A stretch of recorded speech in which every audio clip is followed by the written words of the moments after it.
Salutations, my friend. Akash Inti, the real reflection of you. Today, looking out upon the world. In which world? Well, my world. But this whole world, in the words of Nas, whose world is this? The world, it's yours. It's mine, it's mine, it's mine. That just came to mind, and well, I had to share it. Check this out. So right now, I am at a local state park. State park of the great state of New Jersey. In Spanish, Nueva Jersey. Let me show you what's up. So the flag today is at full mast, which is really encouraging. I've always found that the state or the height of the flag in some way, shape, or form actually influences my beingness. Anyways, take a look. Here we are.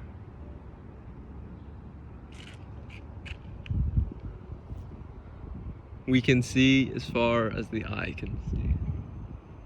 And well, how far can the eye see? I don't know. It depends on how good your vision is.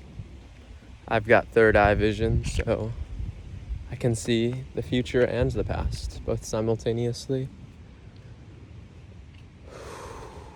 And the way the trees flow in the breeze. And that sentence may not have made sense to you, but that means you don't have the vision that I do.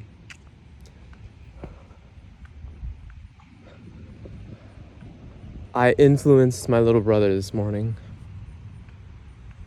to take a walk with me.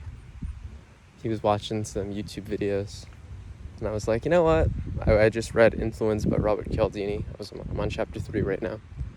And I was like, you know what? Let me put some of these skills to the test. Let me work them out, you know? So I did. I employed some of the different tactics that I had learned from the book. And what did I learn more than anything? Well, how simple and easy it is to influence others. Granted, it is my little brother, so is that a difference? Is it not? I don't know. It's simply a fact. What else?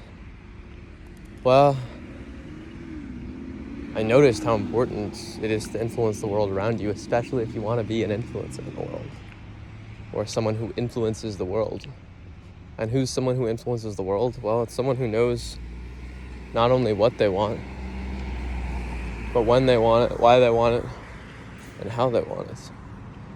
And I don't know about you, but it's a lot easier to not only serve people who know what they want, when they want it, how they want it. It's just more enjoyable. You know, do you remember the last time when you were working maybe with a client? I don't know what your business is, but whatever business you may be in, I'm sure you had some type of client who knew exactly what they wanted, right? They didn't know how to do it or whatnot, but they knew exactly what they wanted. Now that's if you're a restaurateur, that could be a client who knew exactly, I want this type of food prepared in this particular type of manner with this type of seasoning. It makes it super simple for you as a chef. Now, obviously, the best chefs also know how to improvise and play around a little bit, even when their clients don't necessarily know what they want. I'm noticing my hair is growing rather long at this point. Definitely due for a haircut, but I haven't cut it since quarantine has begun, so it's kind of, I don't know, this is one of my default styles of hair, like about this length.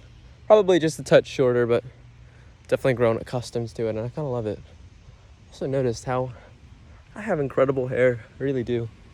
Something I admire and appreciate about myself. Now I see my little brother up there. You can see him in the distance. Check him out looking over his shoulder. And I can definitely tell that he's a little irked, because he knew I pulled a fast one on him, but I used logic and speaking his language. I was pacing his reality, and he's kind of like, dude, why the fuck am I like doing this right now? And his conscious mind is kind of like, little ticked at me for sure, but his subconscious mind, well, it complied. I used all the tactics. And I find that funny.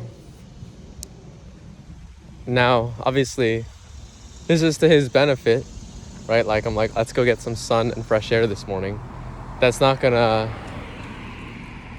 Obviously, it's good for him, you know? It's not like I'm like, all right, go do this drug, and I'm using the techniques of influence to influence him to do drugs. No. Well, I mean, you could obviously consider oxygen a drug. I would also consider nature a drug, probably our best drug out there. Because in some way, shape, or form, the way I see it, everything is a drug. Because everything is a foreign object or a foreign entity to the human body. But then again, is it really? You know, isn't it not all part of one and the same? Are we not all connected to this nature around us? Am I not this tree over here? And is that tree not me? I don't know.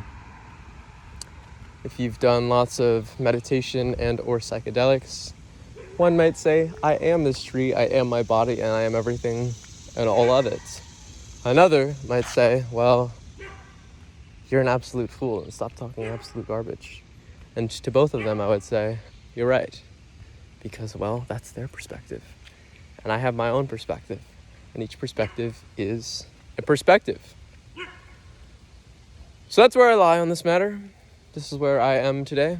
And this is what I have for everyone. And really, for everyone, it's really for me. This is my expression of the day.